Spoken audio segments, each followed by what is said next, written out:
Let's make Christmas cake without maida, sugar, eggs and oven. 1 glass of milk ki 1/4 glass of oil and 1 glass of jaggery powder add చేసేసుకోవాలి. Jaggery powder milk లో melt అయ్యేదాకా whisk చేసుకోవాలి. ఇప్పుడు ఒక జల్లడ పెట్టుకొని ఒక 1 glass of wheat flour వేసుకోవాలి. నాకైతే కోకో పౌడర్ ఎక్కువ ఇష్టం, అందుకే నేను హాఫ్ గ్లాస్ వేసుకున్నా. కాకపోతే 1/4 ఆఫ్ గ్లాస్ కూడా వేసుకోవచ్చు. అండ్ దాని తర్వాత half spoon soda, 1 spoon baking powder వేసుకొని మంచిగా కలుపుకోవాలి. దాని తర్వాత ఇలా గ్రీజ్ చేసుకున్న కేక్ టిన్ లోకి కేక్ బ్యాటర్ వేసేసుకొని ప్రీ హీటెడ్ గిన్నెలో పెట్టేసుకొని ఒక 40 మినిట్స్ మంచిగా బేక్ అవ్వనివ్వాలి. ఈ కేక్ కి ఫ్రాస్టింగ్ చేద్దాము అని చెప్పేసి ఇక్కడ అయితే నేను చాక్లెట్ గనాష్ చేస్తున్నా.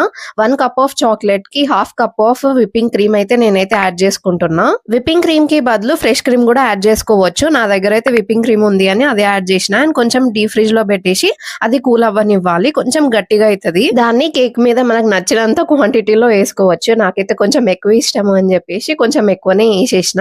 ఇంకా దాని తర్వాత డెకరేషన్ కోసము అని కొన్ని స్ట్రాబెర్రీస్, కొన్ని మల్బెర్రీస్, కొన్ని పైనాపిల్ తోటి నేనైతే డెకరేట్ చేసేసుకున్నా నా క్రిస్మస్ కేక్ ని. ఫైనల్ అవుట్పుట్ అయితే ఇలా వచ్చింది.